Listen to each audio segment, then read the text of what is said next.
Firstly, I would like to really thank the organizers for inviting me. I think it's really needed and interesting, this perspective for us, film archives. But we also become more and more like museums because our holdings are becoming more and more unique due to obsolescence, which we observe in a film-based material, and we really can learn a lot from each other. I would like to talk about not only how we collect movies, but how we are registering all those processes which are right now happening in the film archives when we are in a kind of hybrid era, when we still have those fantastic analog holdings, but everything is about digitization, and all legal deposit which we are collecting right now is digital. So what we can learn from museums in the film archives. Firstly, over the course of 2 centuries, modern museums have perfected their way and methods of collecting artworks made in so-called traditional materials. They also develop ways of acquisition and collecting documentation of describing the condition, the artwork, later changes made in the original object, as well as conservation and restoration treatment. So those treatments should be also registered in case of time-based media, film and video. Such objects are coming into the museum with documentation showing previous owners and what happened to them in between production and their arriving at the museum. And if missing, this information is sought, and if needed, it's added to the record of the museum. Also, film archives learned to deal with acquiring these materials. We did not have 2 centuries to learn that, but we have at least 1 century how to acquire film-based analog film. But this is how those works are arriving to the archive today. So they are coming on the hard disks, on LTO tapes, even via FTP protocols. So, as you can imagine, there is no information attached to these carriers. And what it was established standard in the field of traditional object restoration and acquisition is now really difficult duty to fulfill with this new media.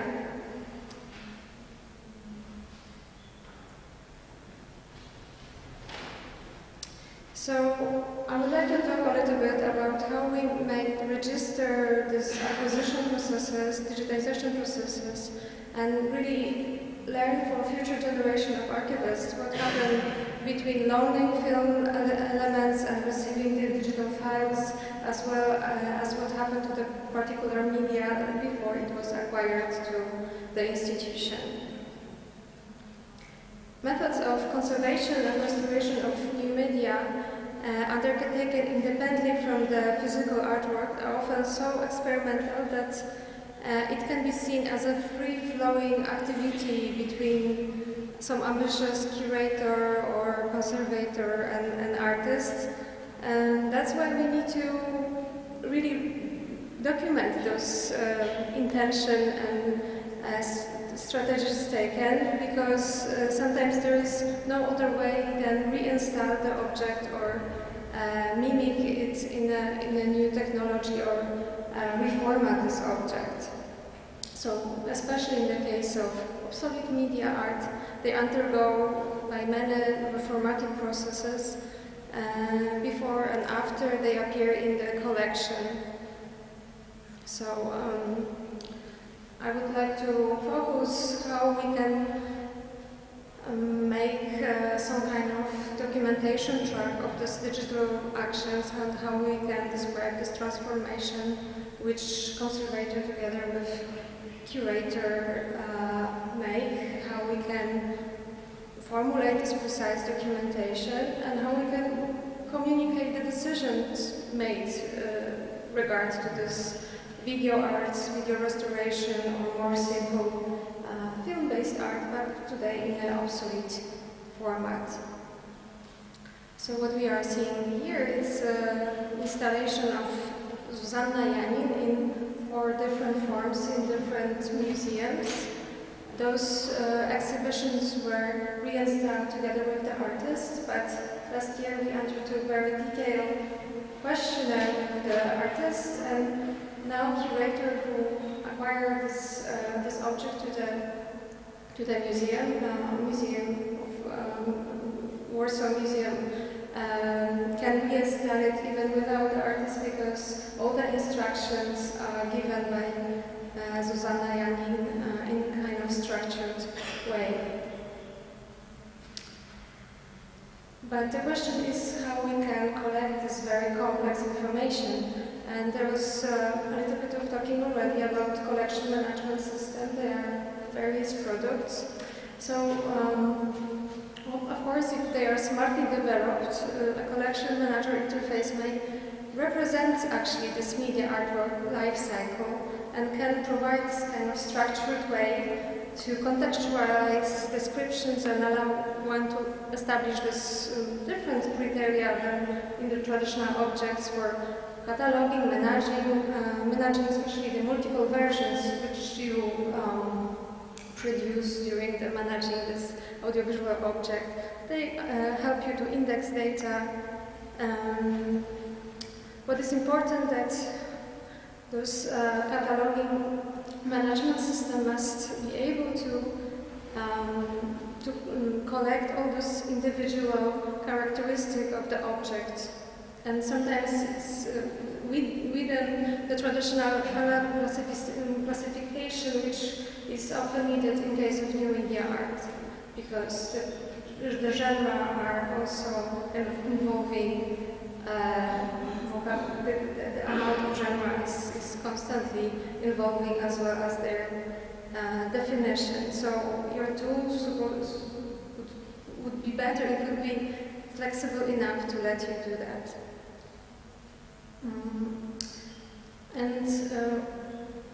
Over 5 last years, aside from my occupation of Filmoteka Narodowa, today FINA, because we merged with Audiovisual Institute, I also worked as a consultant for the new media collection for museums.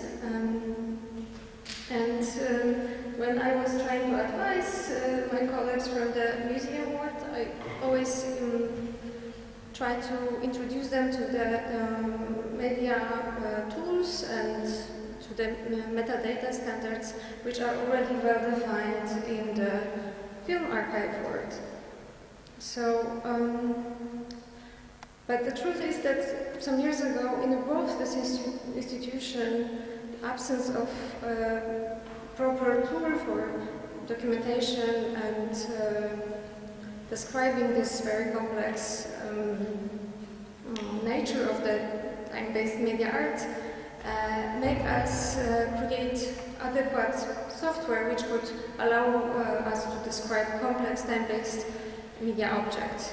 Currently available collection manager software often promise to be able to really document all the characteristics of the object and within the traditional classification.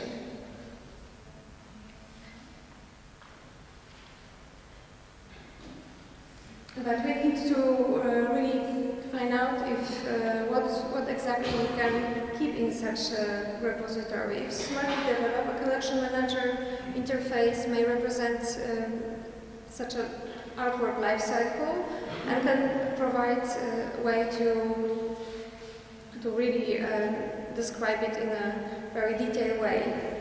And we can also ask what are the differences in needs between museums and film archives, but for sure that we both, museums and film archives, have a similar needs to libraries, because museum records are to constantly change to reflect the new information about distinctive object, while library records are merely static. Moreover, the individual objects in a museum collection were unique and required documentation about their story and meaning. And in my opinion, audiovisual archives lay somehow in between those two characteristics, containing semi-unique objects being the result of machine reproduction, because of course we have many prints of the same audiovisual artwork. But what was once a semi-unique object today become more and more rare holding, because the technology is obsolete. So if we have camera negative or actually any preprint elements, we consider it as a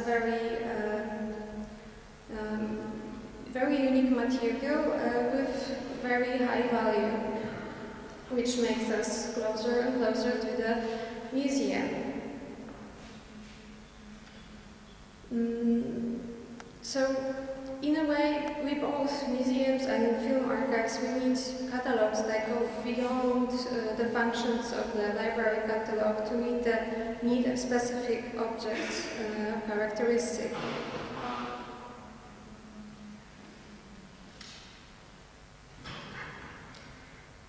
Technologically,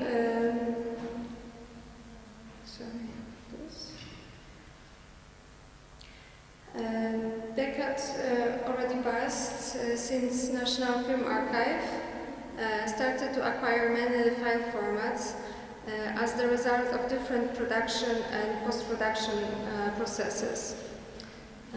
So our collection is constructed by our own digitization, legal deposit, which in Poland is obligatory, and we are also collecting the result of restoration projects undertaken by copyright owners of the particular film. So, since this massive digitization started in 2009, we really needed a tool which would help us to collect all this big data. And we already today were discussing big data, but I would like to underline that in case of movie, when we are scanning it frame by frame, so one movie can be around 8 to 12 terabytes. So if you think about the collection of the National Archive, which can be 100,000 titles or 200,000 titles, we are immediately talking about scale in petabytes. So as you see in this slide, those demanding coming from digitized or digital collection were very demanding. So my and my colleagues' plan was that digital repository project would be a way to build a system designed specifically for our ever-expanded needs, but what's also important to help us cataloging this digital archives, because we can say that we are not acquiring this digitized object, but we are reacquiring them because they are already existing in an analog form. And in case of film preservation, standards do not apply only to digitization, but also to the database architecture and vocabularies. I would like to recommend you two sources coming from the film archiving community. First is European standards. One is those numbers, 15744, and another coming in 2010, 15907. And you can find them all in filmstandards.org webpage. And another source which I really recommend, not only for structuring your database, but also for finding just ready-to-use control vocabularies, is this new, almost fresh FIAF moving image cataloging manual, which was very helpful for us to formulate coherent control vocabularies, because our institution is a result of many mergers made from 80s till now, and we have different traditions on naming things, so it helps us in simplifying many of those elements of our database. And it's also available on the FIAF website, this book, so you can just download it and apply it for free. So in this schema, cinematographic work is abstract entity, so it tells you about who made this movie, what is the title, when it was made. Manifestation is the physical embodiment of the cinematographic work, so we have already original title, length, original duration, and item is exemplar of such a manifestation. So we have this three stages, as you can see. The cinematographic work manifestation is not obligatory element, and it's manifestation and item, but all of those details you can find on those websites. So those relations are hierarchically ordered.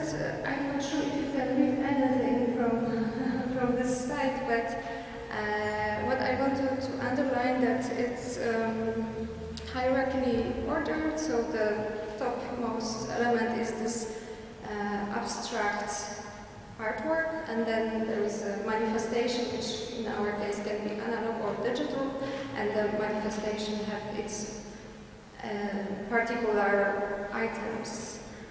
And this relation between those elements help us to track all the archival processes which are happening to those movies, especially now when all collection is in a way doubled, because we have analog assets and digital, like we have analog leg and digital leg. So we are collecting raw scan, archival Swiss master, VCTF, DCP. So if you are familiar with digital cinema, you would, I'm sure, know those abbreviations for those elements. And also it helps us to track the situation when inviting artists for the restoration process will result in making a new version of the movie, because the intervention done today with the digital tools results in something else than the original movie, which audience would know from the premiere. So then we are making new versions, digital version of the movie.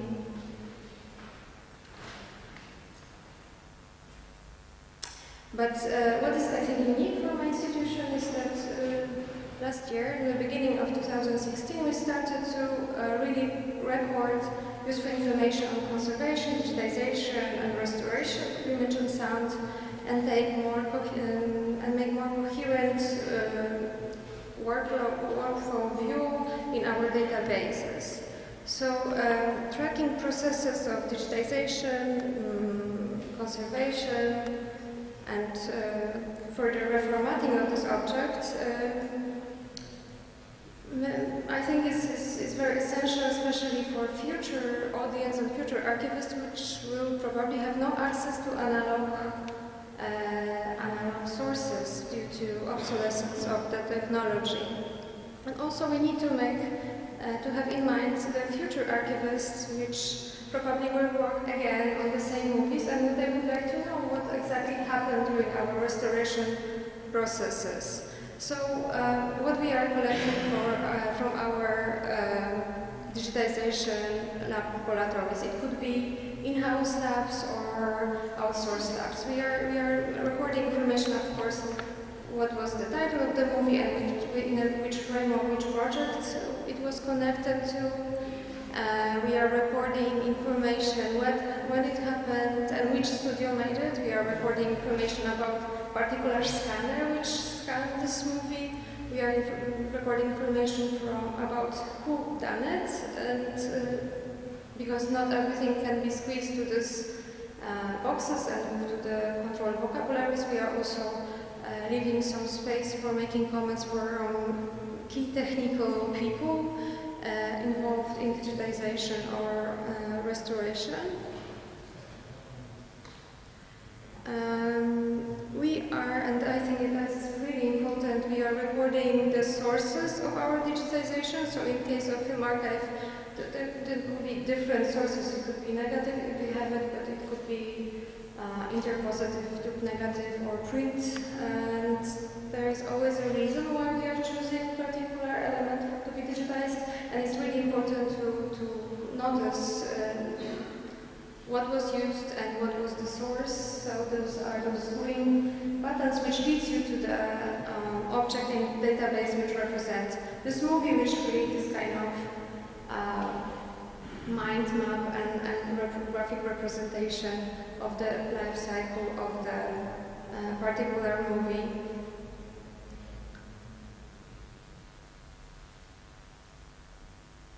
So, similarly, in case of restoration of the film, if you are familiar with these processes, it could be a very complex project, and we are collecting not only what's responsible for it when it was done, but also, and for in this case, we invited for making the job Modern Film Labor, so we can see that it's also registered, but they are also registering what was the aim of the project and what was actually the result, because it's not always that your project will meet the initial goals, but it's needed to register it all.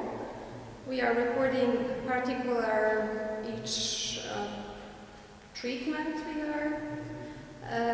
are applying to the movie. So if you are familiar with restoration of the movie, you probably know that we can stabilize the movie, we can clean it, we can stop some aging processes in this digital representation of the image. We also mentioned the reference materials which were used during the restoration, like answer prints or prints which were shown on a premiere, just to be sure what was the artist's intention on the time of premiere. So I believe that connecting information from various sources aim to build a clearer image what our goals were for the restoration of these movies, but you could imagine such a way of recording information actually in also many other archival processes. And similarly, in museums, this kind of documenting processes towards the audiovisual objects could be documented. In case of video art collection or film art collection, I believe also the process of acquisition is really important, and all the steps we need to take before we really take something from artists. And it usually must be a collaborative process. Yes, I got it. So, just to summarize,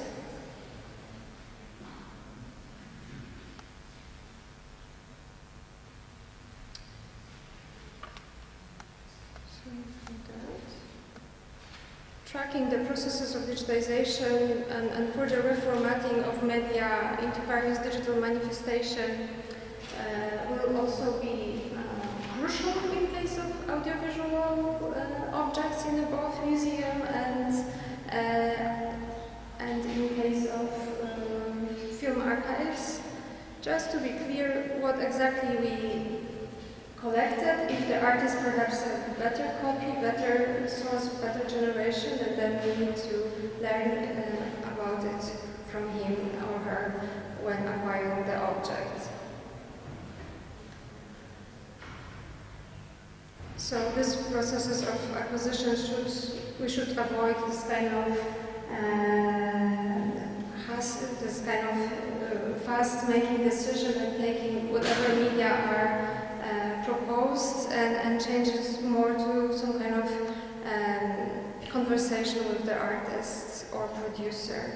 And I would like to also underline that what we were doing in FINA to extend our database to be able to collect information about those workflows and new archival processes was collaborative team between many departments of conservation, cataloging, and repository departments. I also encourage you to build the interdisciplinary tool. I'm very grateful to my colleague for their hard work on it, and also you today for your kind attention. Thank you very much. Thank you.